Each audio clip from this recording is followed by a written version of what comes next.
नमस्कार, मैं हूँ पूजा मिश्रा। क्या आप जानते हैं कि भारत में एक महिला ऐसी भी हुई जिसने खुद भूखे रहकर हजारों अनाथ बच्चों को माँ का प्यार दिया। इतिहास सिर्फ राजाओं और योद्धाओं से नहीं बना, बल्कि उन महान महिलाओं ने भी उसे गढ़ा जिन्होंने अपने साहस, त्याग और ममता से लाखों जिंदगियां बदल दी। आज से स्वाभिमानी स्त्री चैनल पर शुरू हो रही है पद्मश्री सम्मानित समाज सेविका सिंधुताई सपकाल की प्रेरणादायक जीवन यात्रा। महाराष्ट्र की इस महान महिला ने अपने जीवन में असहनीय दर्द और अपमान सहा, लेकिन हार मानने की बजाय उसी पीड़ा को हजारों अनाथ बच्चों के लिए ममता में बदल दिया। इसी कारण पूरी दुनिया उन्हें अनाथों की माँ के नाम से जानती है। तो आइए अगले 7 दिनों में उनके जीवन के हर संघर्ष, हर बलिदान और हर प्रेरणादायक मोड़ को करीब से जानते हैं। शुरुआत करते हैं उनके जीवन के पहले अध्याय से। साल 1948 भारत को आज़ाद हुए अभी ज़्यादा समय नहीं हुआ था, लेकिन देश की आज़ादी के बावजूद गाँव में गरीबी, भुखमरी और असमानता अभी भी लोगों की जिंदगियों का हिस्सा थी। महाराष्ट्र के वर्धा जिले के छोटे से गांव पिंपरी मेधे में एक गरीब चरवाहा परिवार रहता था। 14 नवंबर 1948 को इसी परिवार में एक बेटी ने जन्म लिया। उसका नाम रखा गया चिंधी। मराठी में चिंधी का अर्थ होता है फटे हुए कपड़े का छोटा सा टुकड़ा। गरीबी इतनी गहरी थी कि मानो उसका नाम भी उसी अभाव की कहानी कह रहा हो। आगे चलकर यही छोटी सी चिंधी पूरी दुनिया में सिंधुताई सपकाल के नाम से प्रसिद्ध हुई।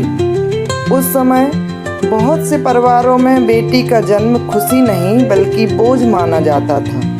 गरीबी पहले से ही थी, ऊपर से एक और बेटी।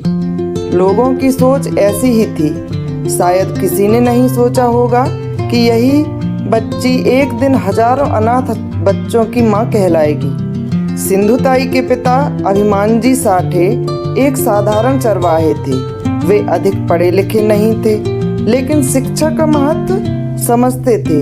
वे चाहते थे कि उनकी बेटी पढ़े लिखे और अपने पैरों पर खड़ी हो।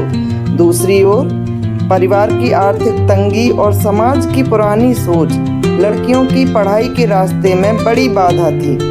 कहा जाता है कि उनके पिता ने उन्हें कई बार चुपके स्कूल भेजा था, क्योंकि घर और समाज के कई लोग इसके पक्ष में नहीं थे। सामान्य जो घटना उनके जीवन की आती है वो कुछ इस प्रकार है। सिंधुताई पढ़ाई में बहुत होशियार थी।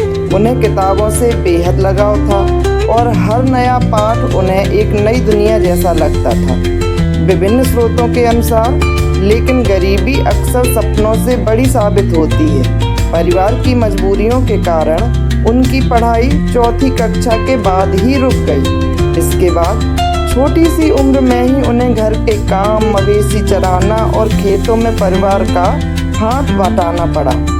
सोचिए, जिस बच्ची की आंखों में शिक्षा के सपने थे, उसे उसके हाथों से किताबें छुड़ा ली गईं। लेकिन शायद किस्मत उसके लिए कुछ और ही लिख रही थी। वही अधूरी पढ़ाई आगे चलकर उनके जीवन का सबसे बड़ा दर्द भी बनी और सबसे बड़ी ताकत भी। बचपन से ही सिंधुताई ने अभाव देखा था, संघर्ष देखा था और समाज का एक कठोर चेहरा भी देख लिया था, लेकिन उन्होंने शिकायत करना नहीं सीखा।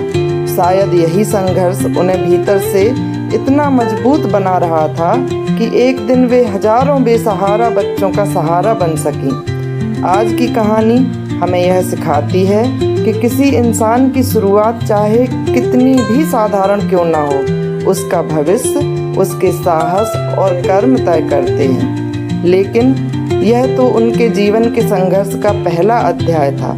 अगले भाग में हम जानेंगे कि कैसे आखिर इतनी छोटी उम्र में उनका विवाह कर दिया गया और कैसे उसी घटना ने उनकी पूरी जिंदगी की दिशा को बदल के रख दिया। दोस्तों, आज हमने देखा कि कैसे एक गरीब परिवार की छोटी सी चिंदी ने संघर्षों के बीच अपने जीवन की शुरुआत की, लेकिन यह तो सिर्फ पहला अध्याय था। अगले भाग में जानेंगे कि कम उम्र में हुई शादी ने उनकी जिंदगी को कैसे बदल दिया। अगर आपको यह कहानी पसंद आई हो तो वीडियो को लाइक, शेयर और स्वाभिमानी हिस्ट्री चैनल को सब्सक्राइब जरूर करें। मैं हूँ पूजा मिश्रा। मिलते हैं सिंधुताई सतकाल के अगले अध्याय। नमस्कार।